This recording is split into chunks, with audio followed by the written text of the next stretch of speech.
Good morning once again, everyone, and welcome to this webinar. Thank you so much for joining us this morning. For some of you, probably it's going to be a late evening, so thank you for that as well. This webinar is mainly for international medical graduates who still need visa sponsorship and have not matched yet during this match cycle. At Residence Medical, we do understand how difficult and emotional this period of time might be, especially for the ones that did not get those great news on March 16th. And it is very difficult at this stage, and we understand that this journey is not easy. So we want to offer today our clear and honest and practical advice. I have two wonderful guests here with me. Dr. Ravaka, he is internal medicine program director. He's professor of internal medicine. Good morning, Dr. Ravaka. Thank you for being here. Good morning. Thank you very much for having me here. And I also have Dr. Harini Patel. She's a successfully matched candidate. Once again, congratulations, Dr. Patel. We're very happy for you, and thank you for taking the time, and thank you for attending this webinar. Thank you so much for having me. Thank you. Sure. Well, let us start with a little bit of a reality check. And this year was really harder than any years before, especially for international medical graduates who required visa sponsorship. In the 2026 main residency match, foreign-born IMGs who required sponsorship match into PGY1 positions at a rate of 54.4%. And that was a 5-year low according to NRMP results. So overall IMGs matched at 56.4, also 5-year lowest level. So if this cycle was or felt more difficult, it is because it really was. We always like to motivate our audience, right? And I want to say that harder does not really mean that it is over. After the match, algorithm ran, again, according to NRMP results, 2,862 positions across 940 more than that programs were still unfilled, and 2,500 of positions entered into SOAP. So that tells us something really, really important, that even in such a difficult year, opportunities still remained after match. And this is exactly why strategy matters. It is so important not just to really hope on something to be happening, but really to have a strategy and a very clear action plan. I also want to state something. According to AAMC, Association of American Medical Colleges, about 10% of resident physician training in the United States were sponsored under J visas. So this pathway may feel more challenging. It is still important to understand that a big part of graduate medical education really relies on international medical graduates. So at Residence Medical, we know that it's not only about numbers, it's about how we prepare, how we reposition ourselves, how you as an IMG or FMG move forward with a plan, with a targeted and thoughtful strategy.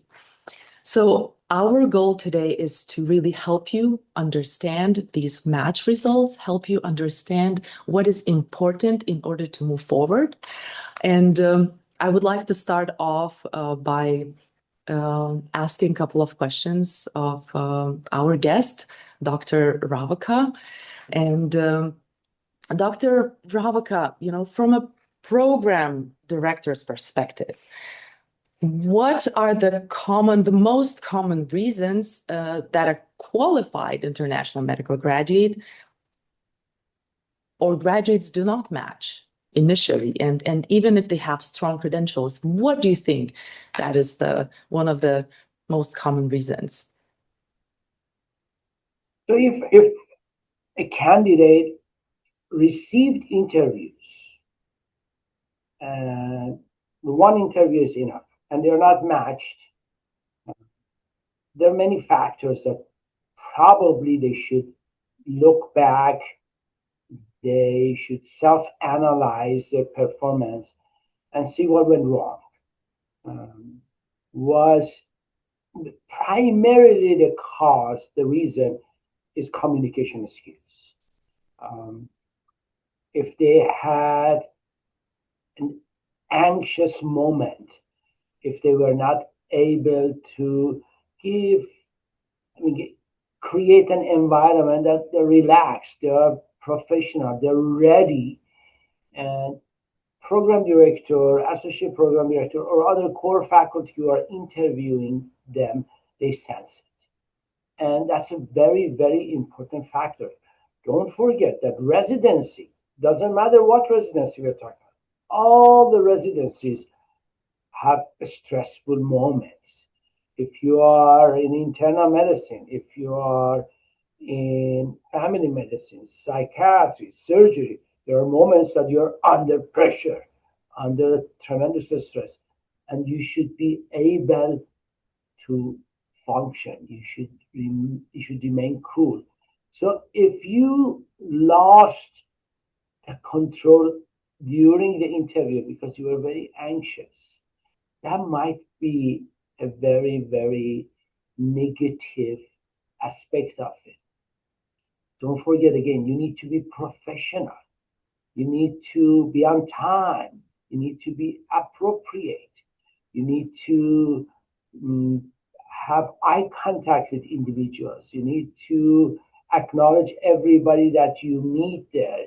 You need to be very observant, look at the environment, look at the facility, and be aware of what's going on there and be interactive when you ask questions. There are a lot of values on how fluent you are, how relaxed you are. If you don't know the answer of a question, that's perfectly okay to say, well, unfortunately, I don't know the answer to this question, but I promise the first free time that I have, I look for the right answer. And if you don't mind, I can send it to you by email or call you and let you know what the answer was. This is for individuals who did get one or two or more interviews and they did not match. For the individuals who did not get any interviews, they need to look again at their application, what they think, in their opinions, are the weaknesses. There are some weaknesses that you can't do much about it. If your scores are not very low, you can take the exam second or third time. But how can you prove that you are improving not your knowledge, your test taking skills? And that's by showing in your resume or CV that you have been working on it. I've taken courses in ACP, and subsequently my scores have been much higher. If they have not done any type of activity in the last 3, 4, 5 years since graduation because they were waiting for getting a visa and other things, as soon as you can, you need to have some type of clinical experience. Formal clinical experience is way better than informal. What is informal? You go and talk to a family practitioner and say, can I spend some time in your office? That's informal. It's better than nothing. Formal is that when you're in a program, a schedule, there are lectures, there are activities, group activities, there are interaction, case presentation, and others. I understand there are limits, but if you can do that, please do it because that's going to add tremendous value. It says that you are ready, you're active, you're taking charge, you want to make yourself better. It says that you are up to date. It says that you can work in a group, in a team. You understand hierarchy, you understand professionalism. There are many things. I can talk about how to make yourself for an hour. But these are some of the aspects that I can touch base in a short time for you guys. Dr. Ravika, just a follow-up question. You mentioned a very important thing, and when we talk with medical graduates that come to Residence Medical for assistance, for guidance and advice, sometimes we hear these stories and they might be really established doctors in their own countries, and they say, I have plenty of clinical experience in my own country. From your perspective, from the program director's perspective, how does that translate into that experience? How does that translate into a benefit? Because, to have clinical experience in the United States and to have clinical experience in your own country, it is different, correct? Can you comment on that a little bit? Yes. So, of course, there is a value. Definitely, there is a value in the clinical experience, taking care of patients in your countries. And there are different countries, different backgrounds, different systems. But by far, for example, one aspect of it, majority of countries, especially third world countries, they practice what is called paternalistic medicine, which means physicians make the best decisions for the patients. They're trained, they're educated, they know, they have the knowledge. So the patient says, this is my problem, and the physician says, this is the solution. And the patient says, okay. Well, that is completely obsolete in United States. In United States, paternalism is gone. My job as a clinician is to assess the patient and tell the patient what are the options that patient have, including doing nothing, including the fact that, I can prescribe antibiotics, I can drain the abscess, or I can do nothing. And in my professional opinion, this is the outcome with this, this is the outcome with this, this is the outcome with this, this is the side effect, complication, recovery time. And it's the patient who makes the decision. So there are practice of medicine in United States is very different from even in United States, different corners of this country practice different types of medicine. So your past experience, although has some values, but definitely is not adequate to make you a competitive candidate for the residency. The other thing that I want to tell you is that your past experience might be outdated. Medicine is extremely dynamic. I mean, look at your basic education in from the time you start medical school, by the time you finish medical school, a lot of recommendation has changed. A lot of treatments are changed. There are new medications, there are new guidelines. This is happening all the time. So if you practice in your back home 5 years ago, there's a very good chance that a significant portion of your practice is outdated. And now you're in a new environment, very, very, very up to date medical education. If you have an opportunity to expose yourself to that new style of medicine, do it. Thank you so much. Yes, I think this is such a good way to put it, really. Sometimes we get candidates, asking questions and, is it really important? Should we invest our time in coming to the United States and, finding a rotation or two to strengthen the application? So I think this is a very straightforward answer that it is very, very important to do. Dr. Ravika, coming back a little bit to what you mentioned before, the communication skills and interview preparation, right? This is something also very important that every candidate, no matter if they are international medical graduates or foreign or local medical graduates, should probably focus on a lot, because sometimes we do believe that we are very well spoken and we communicate well, but sometimes the board or the interviewers have a different opinion. You probably interviewed hundreds or maybe thousands of medical graduates that wanted to get into residency. Can you share any example or a story that, um, just from the people that you interviewed, that you could share with the audience here? So for 20 years, on average, every year I interviewed 150 candidates on average. Some years 200, some years 120, but you name it, I've seen.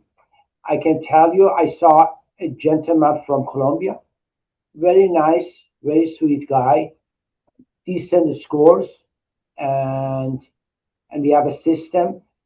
Uh, Four individuals, one me, and two of our core faculty are APD, and one chief resident or our coordinator interviewed, and everybody scored this individual.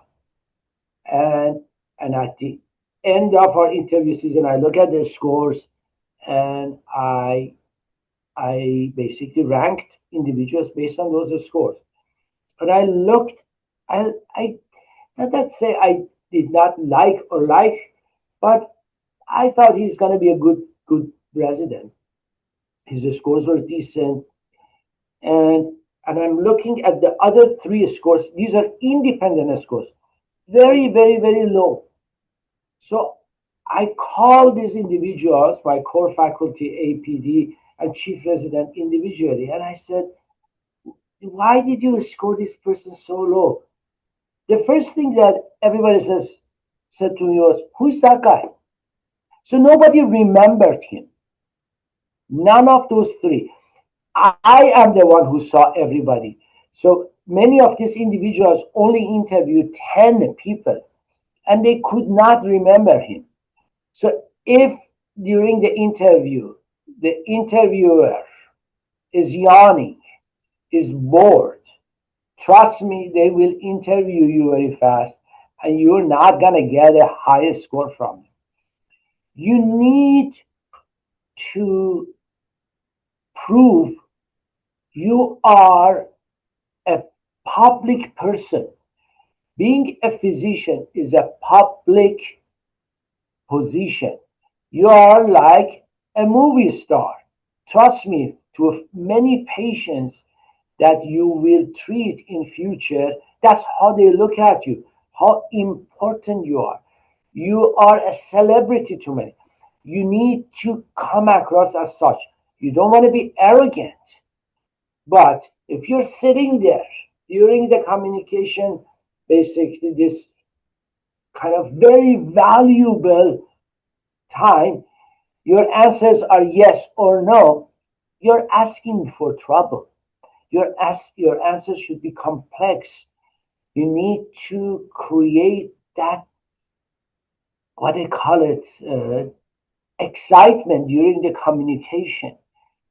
This is one of ACGME's 6 core competencies: interpersonal and communication skills. If you cannot come across vibrant, energetic when you're talking to me, you're not going to be able to get information from a depressed geriatric patient who's dying. Your job is treat that individual to feel better about their life. You need to come across as energetic. You need to be professional. You need to understand the verbal and non-verbal commands that comes from the individual who's interviewing you. But the key is that when I say, "So why did you score low?" If the person says, "Who is that person? I don't even remember," then I'm not going to have more questions. And that was the case with that gentleman from Colombia. That on the other basically side is the lady that I interviewed from India. And, and even before the interview, my coordinator called and said, Dr. Abka, you're going to interview this lady. We really want her in her residency. I was like, what? How, how can it be? Oh my goodness. She came and before everyone else, and she came to the office and said, how you doing? How's it? Oh, you guys are having breakfast. It looks very tasty. And we offered her, said, no, thank you very much. I already have my breakfast. This is basically a person. Don't forget, if you become a resident for 3 years, you become a member of a family. You become a member of a very good, high functioning team. Day one, you need to come across as such.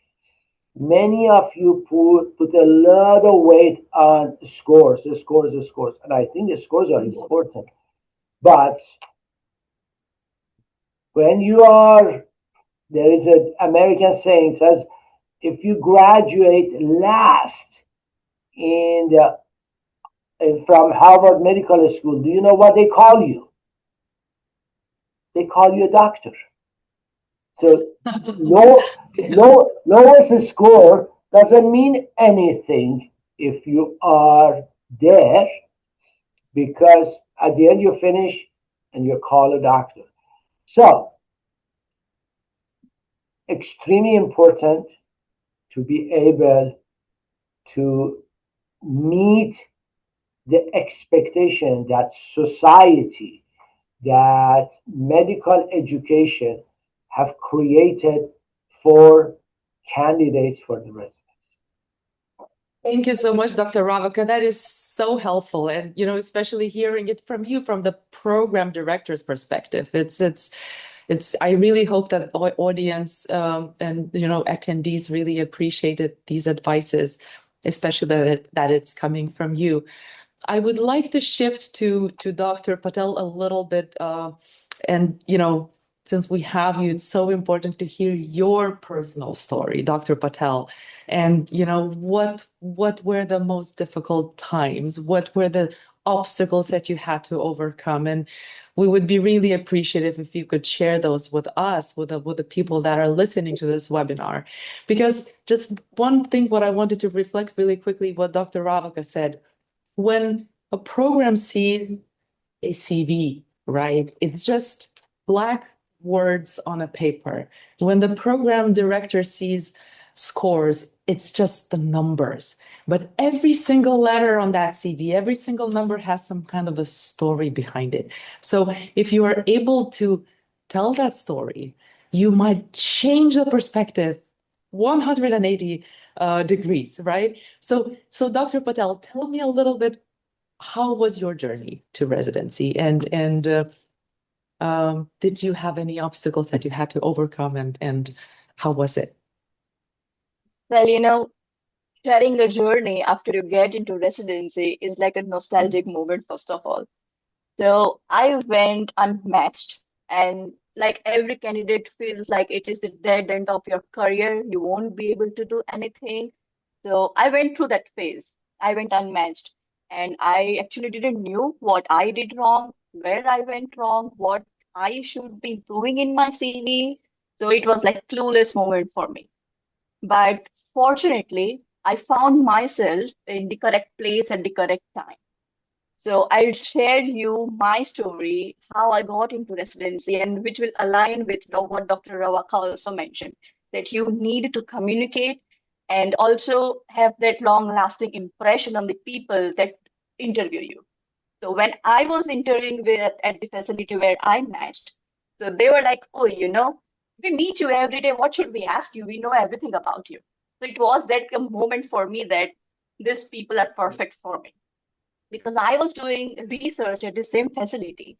I was meeting program coordinators, I was rotating with them, I used to meet GME coordinators every day, I used to meet residents, and it was like perfect moment that I knew that this is it. So during my interviews, all the panelists, all the interviewers were like, what should we do? We talk every day. We know you. Like, there are no questions for you at all. So that's how you create a long-lasting impression on the interviewer that you become rememberable, I would say. That's what Dr. Rawak also said, that you need to be that person that, okay, I know this guy, I know this girl, that she or she was here, you know? So yeah. No, that's great. I 100% agree. But what happens, and let's say you mentioned that you did not match right away, and probably you thought that you were doing everything right, right? So when was that breaking point where you said, you know what, I need to make sure that I am doing everything in the right way, or maybe I should seek help or I should seek advice. How did you transition into that part, right? Because there a lot of the candidates, a lot of the medical graduates, it seems like they do everything the right way, right? And it's sometimes it's, they come to United States, they try to get into rotations, they try to get more experience, they do externships, observerships, they really put a lot of effort, but that does not kind of produce fruits, right? How was Yes. that for you? So for me, I did 9 months of clinical rotations, like a nice one, a good LORs. But I didn't have any particular guidance on how should I be presentable or what should I be doing to have that long-lasting impression, or rather say that what went wrong in my CV or whatever I did wrong in that unmatched cycle. So that's when I got guidance from Residence Medical. That was a breaking point for me. So they provided me with what I was lacking in my application, what was needed for me. So they guided me and put me in this spot where I was doing research in a facility that had the residency program, and it just was 100% right for me. So being in the US, and obviously some of the candidates might have heard this, that from their friends or from their colleagues, from matched candidates, that they prefer being in the US until the program like sends the rank order list. Because being in the US at that time is very important during your application and also during the interview season. Like be there, do your step three, do any kind of research, do extra observerships, anything that you can do, just be there. You can have second look at the programs. You can go and meet the coordinators. That will become the like the changing point of your journey. You never know like what will be the breaking point. Thank you. Thank you so much for sharing that. Um, Dr. Patel, you were a visa requiring candidate, correct? Yes. Um, how do you think that also impacted? And I'm sure that you come from, you have a lot of colleagues and a lot of friends that have been seeking or they are still seeking U.S. medical residency. How do you think that impacted the results, the successful results to match into residency? So, there was a point where my family, I myself, we decided that we shouldn't be going forward with the US journey because of the visa issues. Obviously, parents were worried. Like, you know what, you are wasting your fruitful years. What will you do if you don't get a residency? Just settle here in India and get a residency here. But you know that obviously, as an IMG, visa issues, you need to look into visa issues, obviously. But if, again, I would just weigh on this that if you are in the moment at that point, visa issues does matter. But if you get a sponsorship, then it's all good. I mean, it will work out either way. Because for Yeah. now, after last year, definitely there have been a drop in driven sponsorships also. But you can be the person who gets matched. I You just need really the kind of right guidance. exactly. And you said this the same thing what Dr. Ravaka mentioned before, you know, you have to be at the right place at the right time. And sometimes it is a factor of luck, or sometimes it is a very clear strategy and very, very kind of pre-planned pathway, right? Because you mentioned that, when you found yourself at that research position with the help of Residence Medical, everything started moving towards your residency. So I always like to advise to medical graduates, when I speak to them and they ask me all these questions, I am doing this research here. I spent a year and a half already. I am at a very prominent institution. I've spent almost 2 years, and every year I get an interview. So I always ask them, I say, you not ask, but advise, you have to do everything that really brings you closer to residency. And sometimes doing research at a most prominent institution will not necessarily bring you closer to residency. And this happens a lot to international medical graduates because they think that if I find myself at, Harvard or Stanford or Johns Hopkins doing research, I will get in, you know.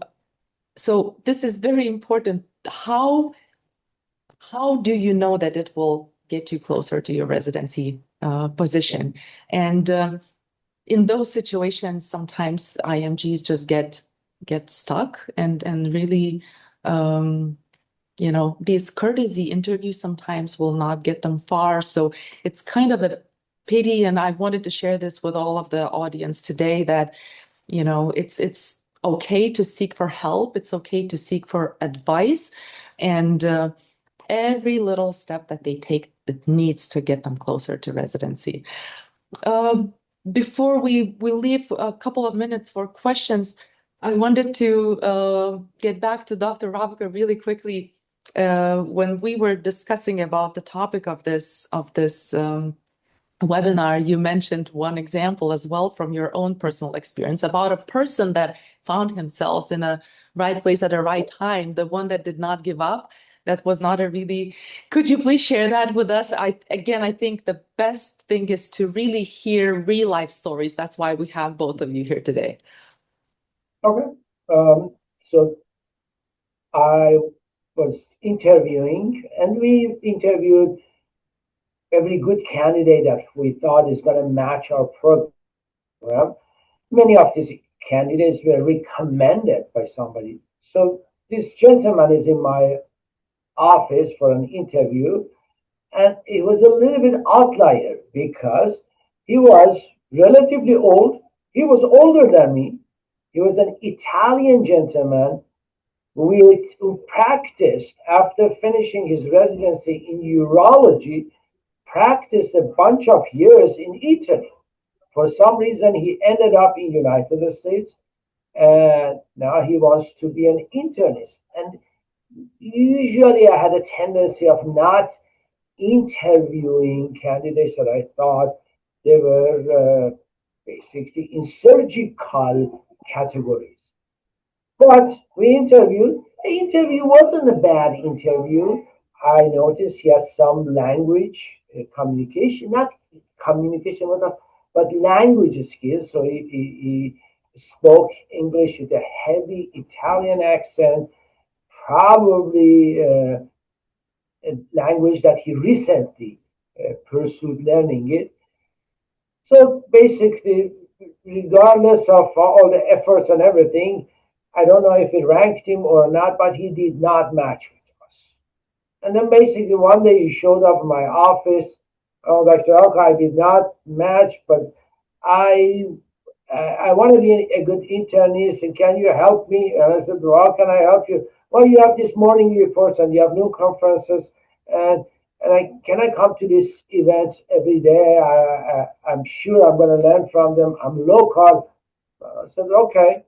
And then, so every day, I'm seeing this gentleman. Is always very, very appropriate, very nicely dressed, professional, shaved, or I don't know, I'm not saying that shaving is good, but this was obvious that he woke up ready to come to my morning report. He's in new conferences. He started doing a couple of projects with some of our faculty members. And so this is around, I don't know, March when we got the match results. And I'm so excited about the new batch are going to start. And it's an end of June. Yes, I think it was 25th, 26th, or something like that. Go to my office and there's an email came from a gentleman who matched with me He was from South Korea, and he was supposed to arrive, a week before. He was a little bit late, and the email was very, very saddening email. He notified us that his father, not long ago, had a massive stroke. He's totally incapacitated. He is comatose. And this gentleman had a mother who was very dependent, and he had a younger sister who was a student. So he felt that he cannot abandon his family. So he sent me an email apologizing for not being able to fulfill his residency requirements, which means I have 3 days to fill a spot. And don't forget, all the schedules are made. Who's going to be in ICU, who's going to be on the floor, who's going to do ID rotation, geriatrics. And this gentleman is supposed to do a lot of things 4 days from now, July 1st. And I am scratching my head. How am I going to find a person? And I walk out of my office, and who do I see in my hallway? The Italian guy who is walking out of morning report to do something else. So I called him. So come here, come here, come here, come here. Of course, I asked him what was his visa, because I knew in 3 days I could not get visa for anybody. But he didn't have visa issue, and I asked if he wants to start residency. He cried. He cried. I can tell you, he was so happy. He was so basically excited and thankful. So he started the residency. He wasn't my best resident, but definitely he wasn't my worst resident. He did everything. He was as hardworking, as professional, worked on his communication. And long story short, he is now, I think, 10, 15 years past. He has one of the largest practices in suburb of Cleveland. He's very happy with his life. I think his patients also are very happy that he's there. So sometimes there is luck, but luck also finds the person who is prepared. So he did not give up. He was in the hospital, he was in the hallway, and he saw me, and he basically got changed his life. Thank you so much for sharing that. Such a powerful story. I just really wanted to hear that from you once again. I was reading through a couple of questions here, and somebody asked us, for an unmatched applicants, how many months it's needed to have a clinical experience in order to be a competitive applicant. And really, I think we touched upon that. Sometimes it's not about the length. Sometimes it's about being at the right place at the right time. And again, I've been repeating myself all day today: strategy, strategy, strategy. If you have a support system, if you have someone really guiding you throughout the process, sometimes it's enough to have 3 months or 2 months of clinical experience if you are within a program, proving yourself, showing off your skills, showing how you're able to interact with patients. If you're able to communicate well, the program director, the attendings, the faculty will always notice that. So it's not necessarily, I cannot tell you that it is impossible to have 9, 10, or 11 months of USCS.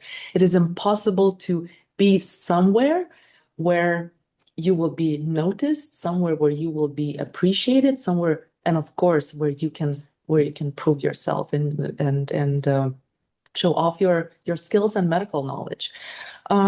We do have another question.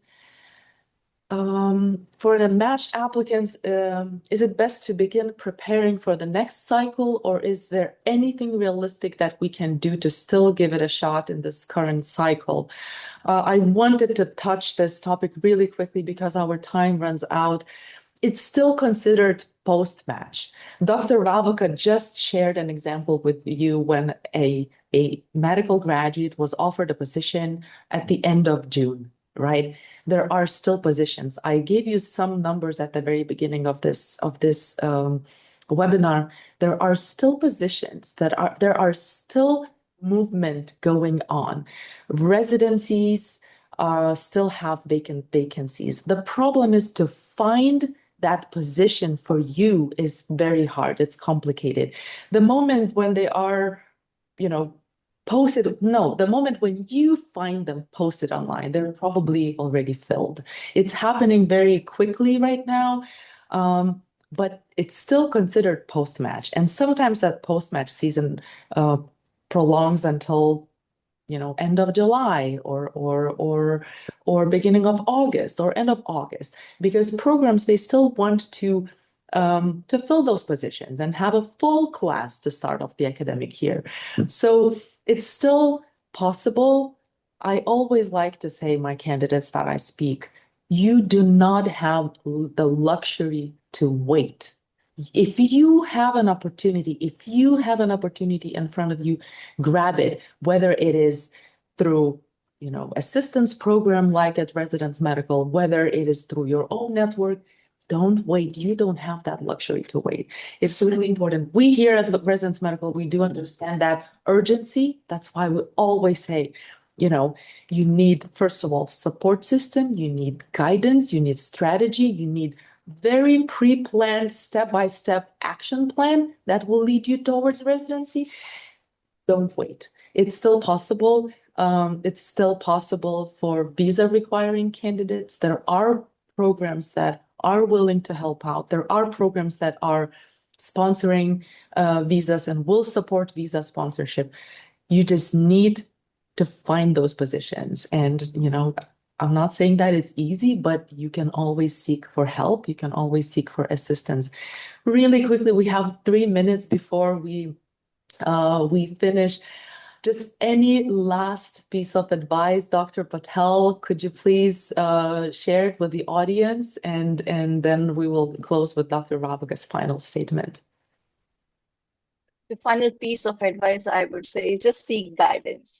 This is a very difficult journey, especially when you don't have anyone to ask questions, to seek guidance. You don't know, you might feel stuck that what should I do next?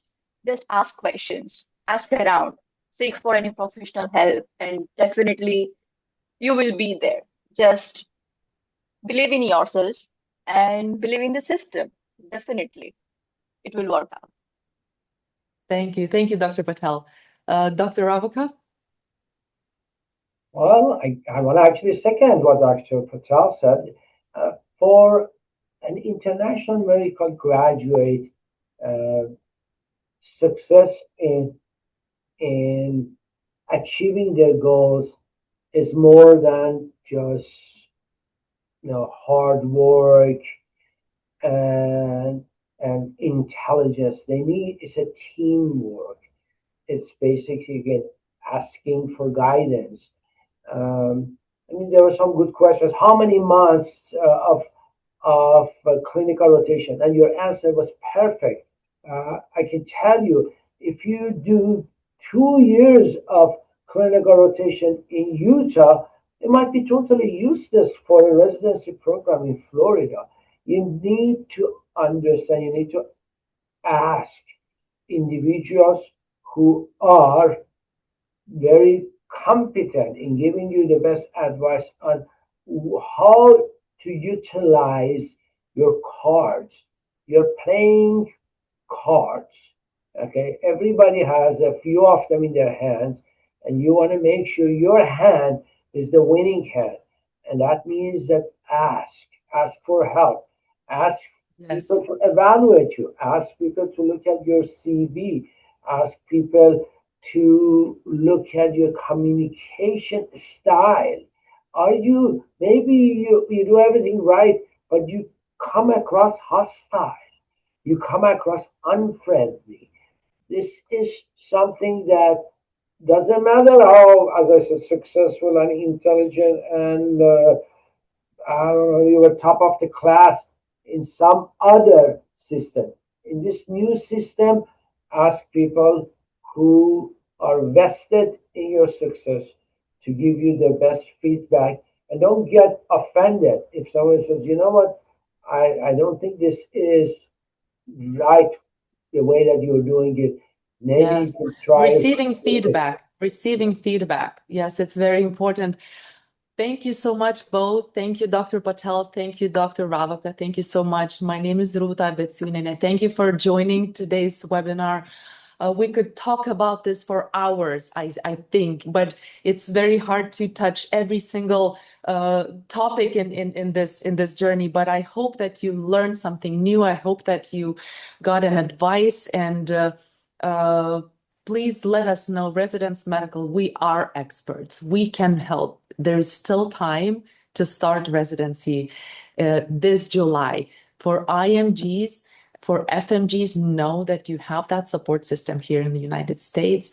Call us, write us. We're here to help you. We're here to assist you to achieve your dream residency. Thank you, everyone. Have a wonderful day. Have a wonderful night, and we'll be in touch with you soon.